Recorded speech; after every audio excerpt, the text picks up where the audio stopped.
Imagine that when you push this button, it launches a powerful weapon out of Europe. You hear that? No explosion. It's the sound of Europe dumping all of its US Treasury bonds at once. Some say the threat alone could empower the EU to stand up to Donald Trump. But how powerful is this weapon really, and why hasn't it been fired? To understand, we have to consider what keeps this place running. No, not that, the other D word, debt.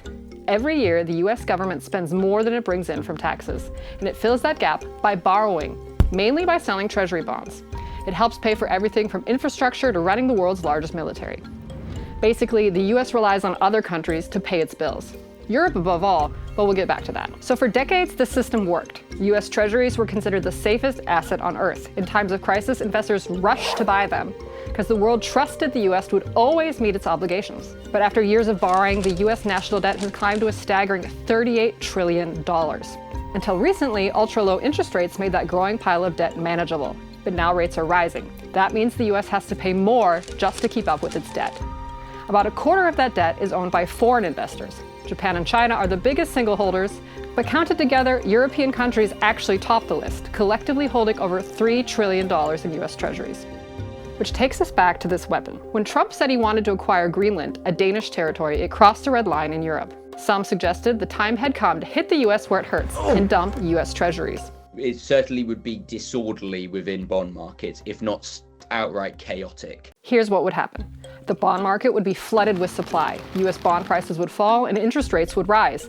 The US government would have to offer even higher interest payments to attract new lenders. And because rates on treasuries influence other lending rates, that means your borrowing costs go up too. But that's not all. The value of the dollar would likely drop as money flows out of the US.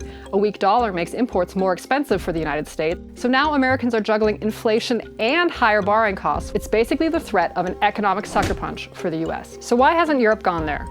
For one, this button, it doesn't actually exist. In Europe, US Treasuries aren't sitting around in a government vault. They're owned by pension funds, insurers, banks, and asset managers investing on behalf of millions of savers. There's no button for politicians to hit. And even with the button, Europe wouldn't escape the fallout. If European investors dump US Treasuries, that money would have to move somewhere else. A lot would flow back into Europe, meaning investors need to buy euros. That sudden demand pushes the euro's price higher, and a stronger euro would make European exports more expensive basically overnight, hitting manufacturers and slowing growth. Even if you could build this weapon and get it to work, pulling the trigger is going to hurt the US, but it's also going to backfire onto Europe as well. But that doesn't mean the weapon is useless. Sometimes the real power isn't in firing it, it's in the threat that it could be.